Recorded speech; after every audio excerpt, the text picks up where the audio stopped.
No es mejor docente quien más alumnos ha tenido, sino quien hace de ellos seres completos.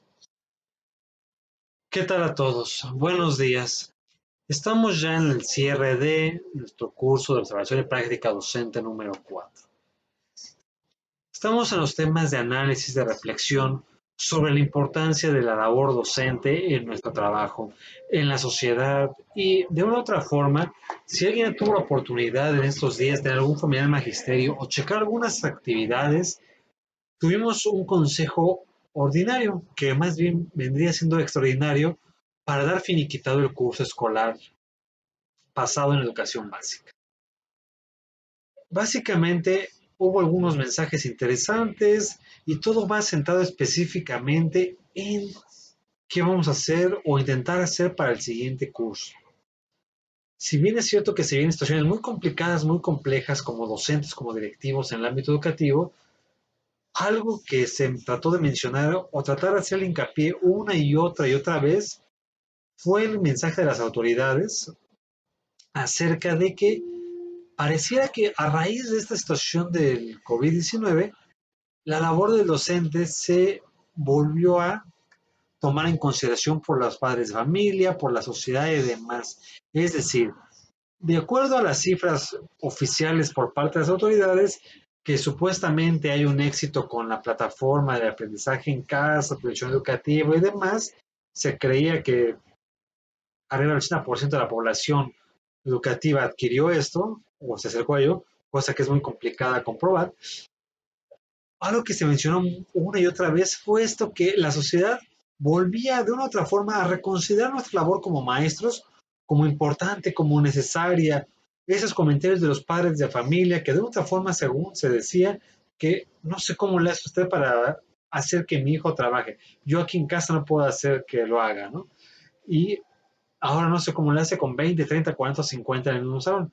Es decir, mensajes de esa índole son los que se mencionan mucho en este último consejo técnico, como para buscar revalorizar nuestra labor docente de una u otra forma. Y una de otras cosas que estuvimos viendo aquí también, que muchos docentes reencontraron parte de su vocación en este nivel de contingencia, en la educación básica en todos niveles, por buscar de nuevo estrategias, por buscar formas de hacer, vincularte con los alumnos, cosa que fue complicadísimo para muchos. Muchos se han desaparecido completamente, o sea, a distancia ha sido muy complicado trabajar en educación básica. Pero de otra forma, precisamente, hacer mención a la frase con la cual inicié este video. No es mejor docente quien más alumnos ha tenido, sino quien hace de ellos seres completos. Es decir, a veces pareciera que decimos, tengo 10 años de experiencia, 20, 30, 40, 50 años, y por mí han pasado cientos, decenas o miles de alumnos. Sí, el punto importante de esto, ¿a cuántos de esos cientos, docenas, miles, millones de alumnos que han pasado por tus manos has logrado incidir en ellos, en su forma de trabajo, en su vocación, en su educación, en un cambio, en esta parte que muchos estamos haciendo los cierres ahorita en educación básica, despidiendo de nuestros grupos? El punto de esto es, ahora que también ya ustedes están a punto de irse, que también al fin y al cabo ya estamos haciendo este cierre de una u otra forma con ustedes, ¿qué forma podemos decir que estamos haciendo seres completos de ustedes, ¿no? ¿Cuántos docentes pueden tener el discurso en la boca para decir, yo hice que mejoraran mis alumnos, por mí mejoraron, por mí cambiaron? Realmente sería una petulancia muy amplia, muy grande por parte de nosotros tratar de mencionar algo así. Sino es el alumno quien, como ya mencioné en otras clases con ustedes, los videos, es quien reconoce a sus maestros, reconoce quién le enseñó, quién le aportó y de más allá. Por eso resulta muy interesante este cierre, porque de otra forma, tanto ustedes como nosotros no nos imaginábamos que iban a acabar su sexto semestre, su último semestre normalista, áulico, a distancia. Y nosotros íbamos a estar despidiendo y cerrando los semestres con ustedes de esta forma. Y ahora imaginen los que estaban pasando sus compañeros de octavo semestre, que realmente empezaron un trabajo, un análisis de intervención en las aulas y quedó inconcluso de una u otra forma. no pudieron cerrar, no pudieron despedirse, no pudieron ver, muchos de ellos, lo que se creía en el trabajo. Por eso, de aquí importante que cada clase que tengamos, cada periodo que tengamos con ustedes como alumnos y ustedes con sus alumnos también allá, ¿qué hicimos en ese momento? ¿Logramos hacer o sembrar más o menos una pequeña semillita para esto? Resulta complicado, complejo y caótico. Y bueno, entonces, una de las principales deseos o principales objetivos de nuestra educación es, como maestros, es en el ámbito normalista, mejorar la práctica educativa, ¿no? Es el objetivo de cualquier docente, mejorar su práctica educativa y todo profesional de educación, como ustedes y como nosotros, consiste en que seamos cada vez más competentes en nuestro oficio. Es decir, no es válido decir, bueno, en la tercera o cuarta generación que me toque, o en la quinta, sexta, séptima, décima, ahora sí ya van a aprender. Mientras me doy el tiempo de echar a perder 3 o 4 generaciones. ¿Y qué culpa tienes generaciones de mi inexperiencia y de mi desfachatez profesional, no? El punto es ser cada vez más competentes. Es decir, ahorita ustedes tienen que ser ya competentes y sobre todo cada vez ser más y más y más para tomar en cuenta la responsabilidad que les está dando la sociedad en las manos de ustedes. Porque no es poca cosa que la sociedad diga, maestro, aquí está mi hijo, aquí están mis ahijados, mis sobrinos, aquí están estos jóvenes, usted edúquelos, enséñeles, mejore su formación. Imagínense que socialmente antes todas las imágenes de los docentes que había eran gente mayor, edad avanzada, y que la imagen mental que todos tenemos de un docente es alguien viejo, sabio, canoso, que tiene una experiencia de vida brutal detrás de él que lo lleva hasta este momento para que yo como padre de familia considere, él sí sabe. Y como él sí sabe, aquí está mi hijo para esto. Imagínense la carga que tenemos todos nosotros o que yo tuve, que sus maestros tuvimos, cuando salimos de la normal y a nuestros 22, 23, 24 años, ya estábamos frente a un grupo, inclusive algunos hasta antes de esto, y cuando te ves bien joven, bien chamaco, bien escuincle, y te ven los alumnos y los padres de familia, no, él no sabe, porque es joven. O sea, ¿en qué momento nos perdimos para pensar que el hecho de ser joven implica no obtener conocimiento? O a la vez, a la inversa, el hecho de que ser muy grande de edad implica que es un buen maestro.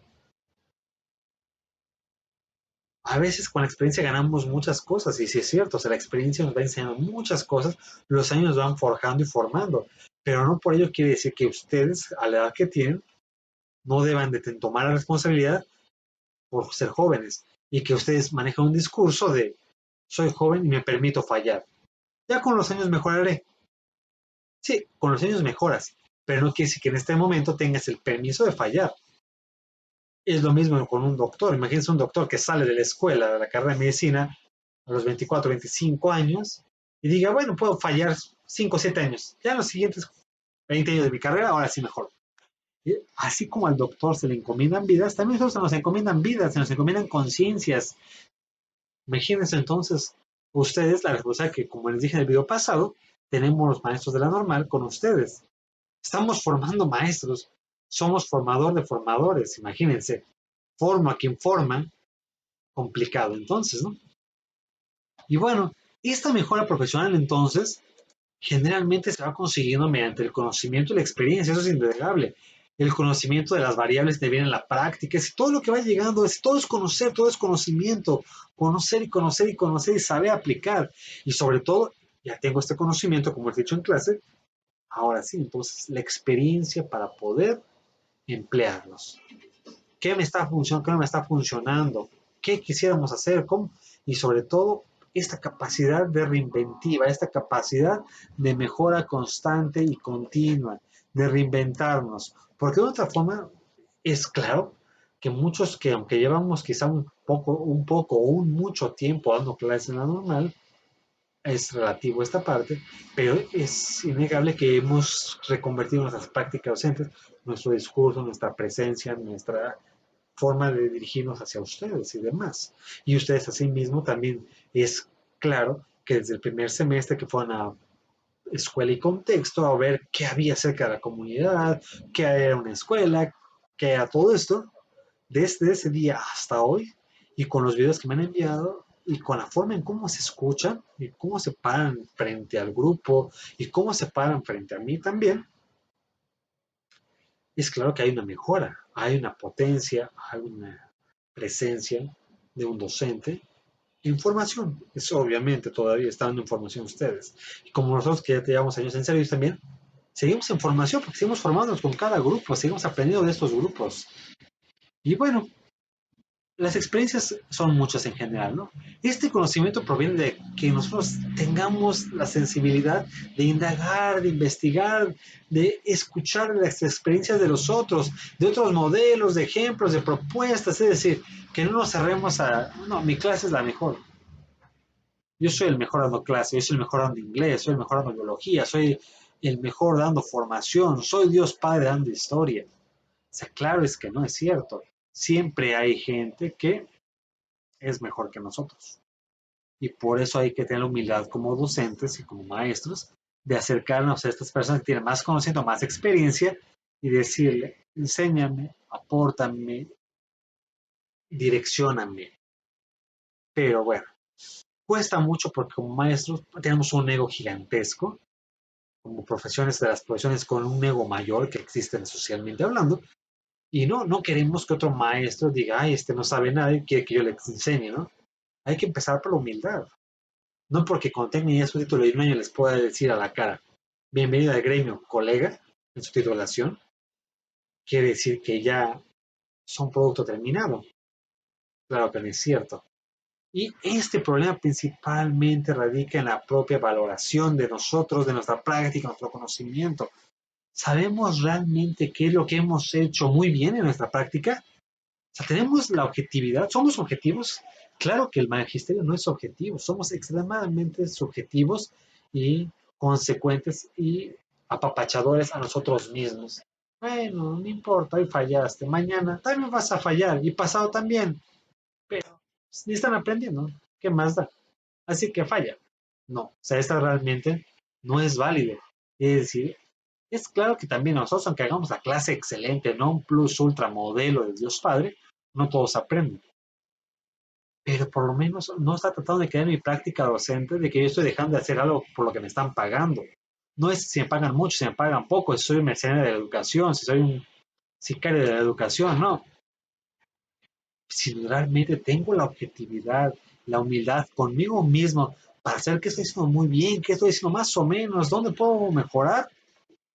Esta fue una oportunidad para muchos maestros estas clases a distancia y tuvimos que buscar estrategias para tratar de hacerlo y también buscaremos seguir aprendiendo y quizá hay cosas que yo puedo decir, me gustó este video que hice, me gustó este comentario, esta retroalimentación de mis alumnos de la práctica docente, porque realmente también me he quedado con muchas palabras de ustedes, muchas frases en sus discursos, en sus videos, en sus escritos, hay humildad de ustedes, hay crítica y también hay valoración de, ya mejoré, me falta todavía, pero ya mejoré, ya no me cuesta tanto, ya no me da tanto miedo hablar en un público, ya no se me traba tanto la lengua con un público.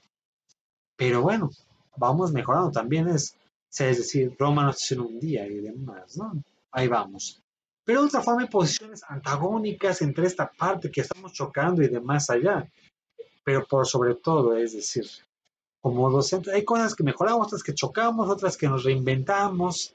Pero el punto es que tengamos y dispongamos de argumentos que fundamenten nuestras decisiones más allá de la práctica. Es decir, hay conceptos más o menos fiables de esto, más o menos contrastables empíricamente, ¿no? O sea, y aceptados de una u otra forma por casi todos, ¿no? El punto de esto aquí como que la pequeña problemática, el kit en cuestión, esta cosita de que nos genera conflicto, ¿no? Es decir, ¿por qué a los educadores nos produce tanto respeto hablar de teorías? O tanto respeto, dígase tanto miedo. Porque parece que el educador nada más se basa en la práctica diaria.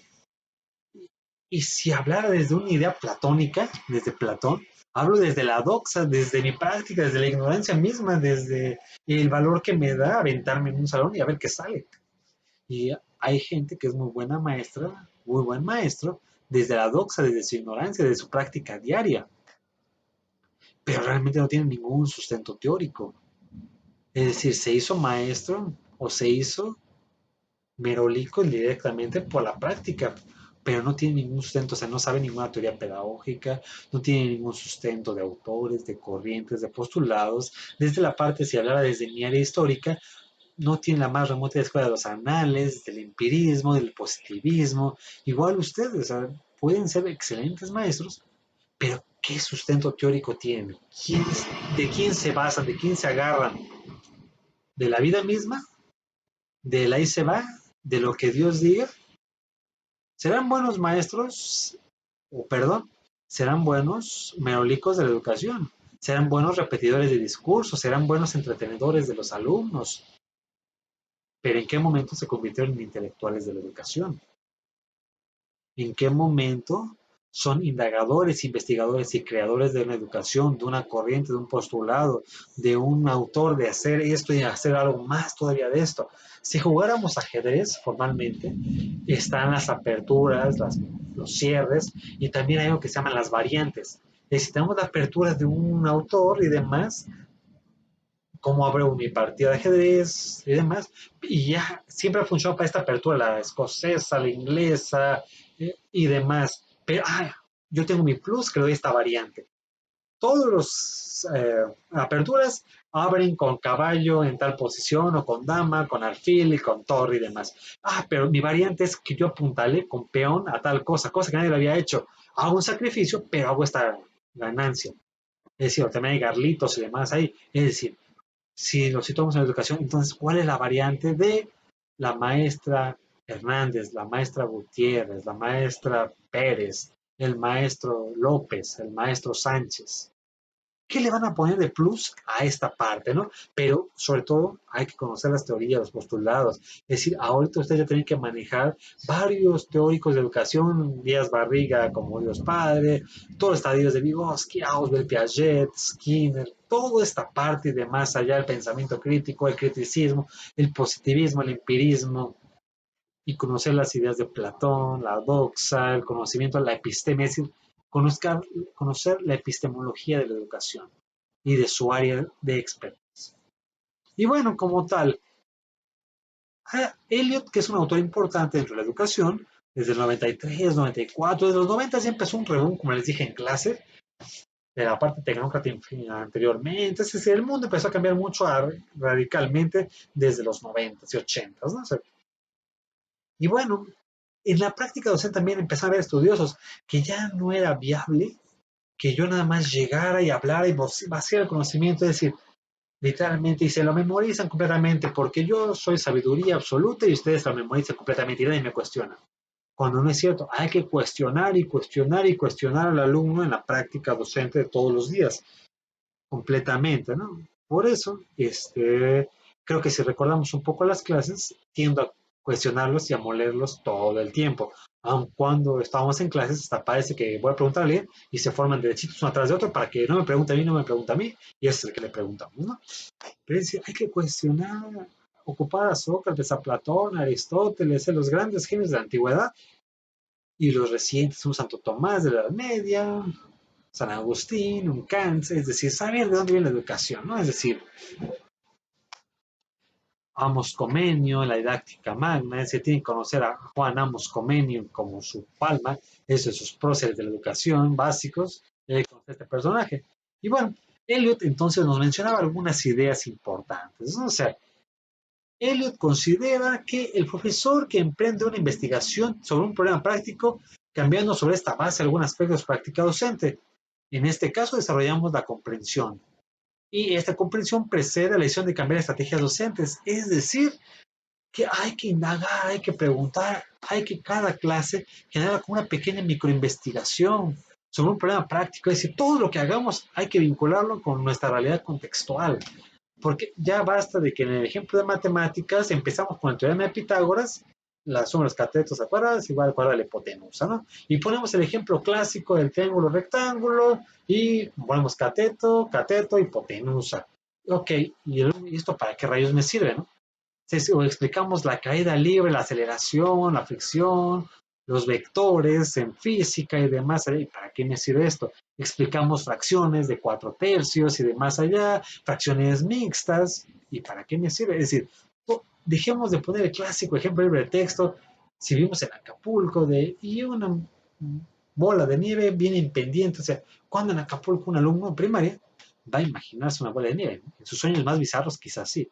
Es decir, ocupemos ejemplos contextuales, literalmente, ocupemos lo que tenemos a la mano para explicar lo que tenemos a nuestros lados, ¿no? O sea, es parte de lo que menciona mucho Eliot.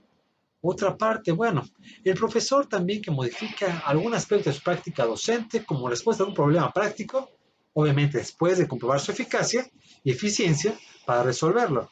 Es decir, hay que estar modificando y remodificando todo lo que estamos haciendo. Por eso encontramos tantos tipos de la evaluación, la inicial, la formativa, la coevaluación, es decir, los tipos de evaluaciones que ustedes ya conocen mejor que yo. Y que en el momento en que los cuestiones seguramente sabrán responderme características, ventajas de cada una de ellas. Al fin y al cabo llevaron a las materias de planeación, que es donde se ve toda esta parte. Y bueno, entonces hay que reinventarnos una y otra vez. En los handicaps se encuentra esta poca experiencia del uso consciente que tenemos y demás, porque al fin y al cabo ustedes tienen poca experiencia en el mundo real. Poco a poco se va dejando, pero esto que no sea una limitante, sino una motivación. Y además la capacidad de incapacidad que se puede tener para orientar e interpretar a alguien. Porque hay veces que, ¿qué pasa cuando el alumno se acerca a nosotros en secundaria, en los adolescentes? Y nuestro comentario, lejos de ayudar, lo aleja más. Está bien ser irónico, sarcástico, cáustico, mordaz, pero hay que entender en qué momento. Hay momentos en que hay que saber ser irónico para hacer un comentario en clase, ayudar a la clase, pero hay otras cosas que hay que ser conciliador y apapachador. En un momento hay que ser sensibles y empáticos en lo que estamos haciendo. Porque de otra forma, algunos generamos un carácter, una caracterología muy mordaz, muy irónica, pero en el fondo sabemos con qué maestros, como a cualquier momento de nuestra vida, podemos acercarnos y confiar en ellos. No necesariamente todos tenemos esta cualidad o esta calidad de hacerlo, pero hay que empezar a desarrollarlo. Y bueno, ya estamos entonces cerrando nuestro semestre. Gracias por su escucha y demás en esta pequeña capsulita de la práctica docente del día con día. Y el punto es seguir mejorando. Cómo nos interrelacionamos unos para con otros. Gracias por todo. Sigamos comunicando en las redes siempre y cualquier comentario a sus órdenes aquí estamos. Nos vemos, un placer trabajar con ustedes. Gracias.